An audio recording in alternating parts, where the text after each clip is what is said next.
What's going on, my friends? So, I am sure everybody and their mother at this point has at least heard of the Enya music guitars. I mean, they're all over the internet. I can't open Instagram without seeing a video on them. So I thought maybe I'd share my experience with you guys with their guitar. So I'm going to talk about the pros and the cons of the guitar, and specifically about the Nova Go Sonic model. And at the end of the video, I am going to tell you which one I would recommend that you get if you're looking at these guitars instead. But I'm just going to do a quick rundown of the guitar, and I will tell you what I would change on the guitar, what I would make better. Basically, this video is just for me to help you manage your expectations when getting one of these guys, which I'll tell you right up front, they're actually really cool guitars, really fun to play, but they're not perfect. There's a lot of things that could be improved. Also, if you're interested in buying either of these guitars, I will link to them in the description box below. They're affiliate links, so if you buy a guitar through that link, the channel will get a commission. I will surely do appreciate it. And I think you actually do get a discount, so yeah, win-win. All right, so let's get it started. Pro number one, the gig bag. The gig bag is actually really good. I mean, for the price,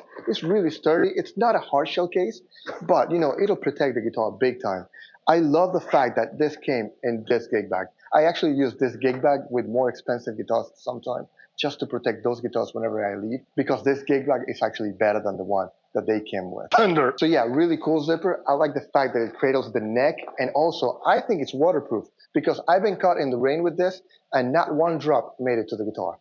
So yeah, pro number one, for sure. Pro number two, the fact that it's made out of carbon fiber. And that is actually a pro and a con on itself, because of the fact that a lot of people are not going to like this guitar just because of the fact that it's not made out of wood. It's not made out of tone woods, man. Nope, that it ain't.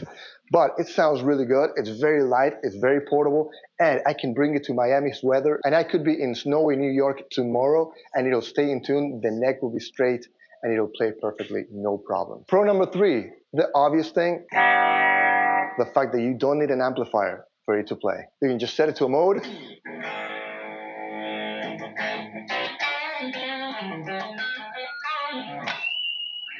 and it just works. You don't need to worry about an amplifier, you don't need to worry about a cable, you just take it on the go and it will scream. Pro number three, the asymmetrical neck. Dude, this neck, the neck on this particular guitar, and this is the only Sonic Go music I played, but I believe because of the fact that they're carbon fiber, that they're probably all exactly the same, 100% the same, which is not really that easy to do with wood. So yeah, you will have a lot more consistency throughout all of the guitars in this production. And what I was saying about the neck is the fact that this asymmetrical neck is very thin, very slim, it's very, very stiff, and it plays really well. I mean, it's a very comfortable neck. I mean, it's definitely a shredder. I actually like the neck on this guitar a lot better than I like the neck on the actual guitar I'm going to name at the end of this video. And I think this guitar actually came in set up with 10 gauge strings maybe. I mean, they feel a little harder than the 9s on my Les Paul, but it plays great. I love it. And another pro that might actually be a con for you is the fact that it's matte finish. I love the matte finish. You can't really see anything. You can't really see micro scratches on it. You can't really see a lot of fingerprints. And if you use the right product, you can clean it off big time, easily, and you know, your hand doesn't really get stuck in there. If you want to play some crazy death metal with a lot of slides and stuff, your hand's not going to get stuck in the back glossiness of the paint. So yeah, it doesn't get gunky, and I don't know if it actually reacts weirdly to, you know, some of the guitar stems. So probably not. And I'll tell you, the fret job is impeccable on these guitars. Now on to the cons, shall we? Like I said before, this guitar is not perfect, and to be honest, I don't think any guitar is perfect, but I do want to make you aware of a couple of things. First of all, the fact that it is carbon fiber. All guitars are going to sound the same. You're not going to get any mojo out of your particular guitar. And that could be a cool thing or a bad thing. Personally, I like the fact that I could pick up any of these guitars and they will sound and play the same, you know, aside from the fact that you can set it up higher, you know, lower action, have a little bit more of a bow or relief or so on and so forth. But it'll play essentially the same. It'll be essentially the same guitar, at least from the starting point it will be. So yeah, I've got 4 Gibson Les Pauls and they all sound differently, and that's why I have 4 of them. Not because of its color like one of the bimbos I dated said, but because of the fact that they actually sound differently. They all have a different character. One of them is more like growly, the other one just sounds pristine, clean, and beautiful. The other one, actually, you have to wrestle it out to get every damn note out of it. And the other one just resonates like there's no tomorrow. So yeah, they all sound different, and they all have improved with age. they all gotten better with age. They've all, I don't know, just the wood cured better, and it's just they got better. This guitar will sound the same in 10 years, which, it's a good thing if your starting point is a good sounding guitar, but it will just never improve. Whereas an actual made out of wood guitar will mature and get better with age. It'll also play better, it'll be a little bit more worn in, and it'll just be your guitar. I don't think this guitar is going to scuff up and look like my guitar and be easily recognizable as my guitar in 10 years if you put it next to somebody else's same guitar. Number two con, which I get it, I might be a little bit picky, but hey, they could actually improve this, is the fact that it takes a while for you to switch from one preset to the next. So, like, if I want to go from clean to distortion within a song, let's say I want to play Fade to Black.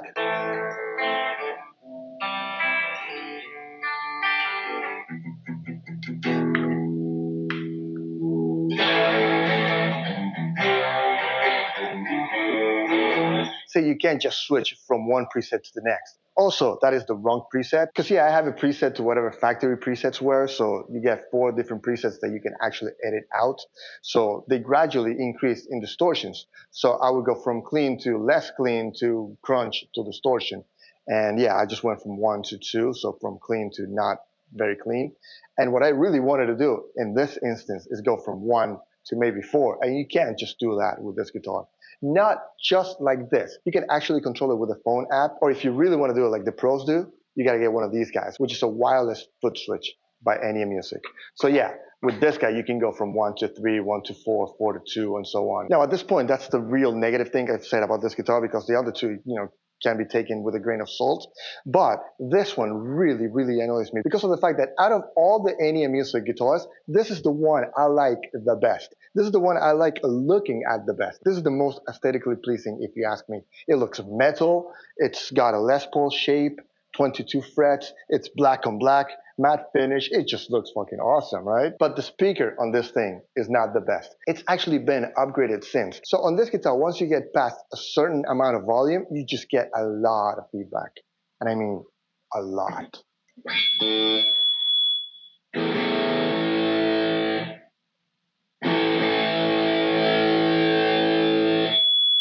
So you can't even stop playing without lowering the volume, which, I mean, honestly, a lot of us do anyway. If we're on the real world, like on stage, and we're playing with a band, with a guitar and an amplifier, you really, every time you just stop playing, you lower the volume. So that's something that we basically learn to live with.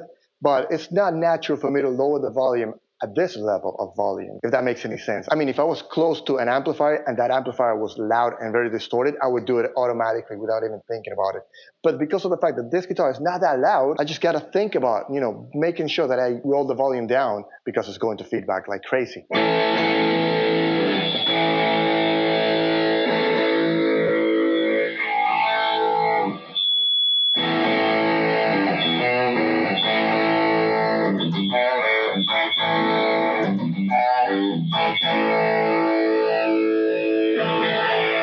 See, it's feedbacking over the notes I am actually playing. So that's crazy. That's a lot of feedback. But where this guitar actually shines is when you plug it into an amplifier or even an interface. It records way better than it sounds through the speaker here. It records just like a regular guitar. And I don't know if you can swap these pickups for regular pickups. It looks like you could be able to, but I don't know if I would go through all that trouble if I were you, honestly. If I were me though, nah, I'll just leave it as they are. I mean, they sound good enough. Why bother? They sound great, honestly. I mean, no complaints there. So yeah, I guess my final thoughts are, if you want to play this guitar through the built-in speaker, then I would probably not get this particular model. I would definitely go with the Inspire, which has the upgraded 15-watt speaker. And let me tell you, it does not feedback as much as this, and it's actually louder sounding. I mean, I don't know how loud you want to be. I don't know how loud you need to be, but you can always just roll back the volume and you can be as loud as you need to be, but you've got a lot more headroom. You can be louder if you wanted to. This is plenty loud, but it feeds back like crazy. I don't know if that actually has something to do with the speaker itself, or maybe the pickups are harder than the pickups on the other guitar. I just don't know what's going on there. I haven't really sat down with it to dissect the problem. But even if I back off of the gain on the app itself, it still feeds back a lot.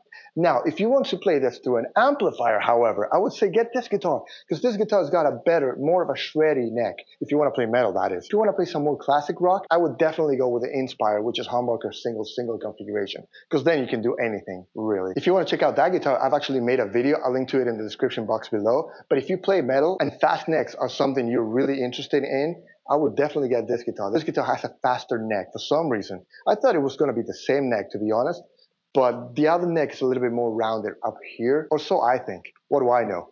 But yeah, this guitar just feels more like a shredded guitar. Feels more of a metal guitar, and it looks more like a metal guitar. Even the black matte Inspire guitar does not look as metal to me as this guy right here. But again, if you want to use the built-in speaker, go with the Inspire because it's got a better speaker. Recording though, they both sound great. This one just feels a little bit more metal to me. That's all. Anyway, guys, I really hope you guys enjoyed the video. Please drop me a like if you did. Drop me a comment in the comment section down below. And of course, don't forget to subscribe to this channel like a man if you haven't yet. I'll see you guys next time. Pat out. Metal on, dudes.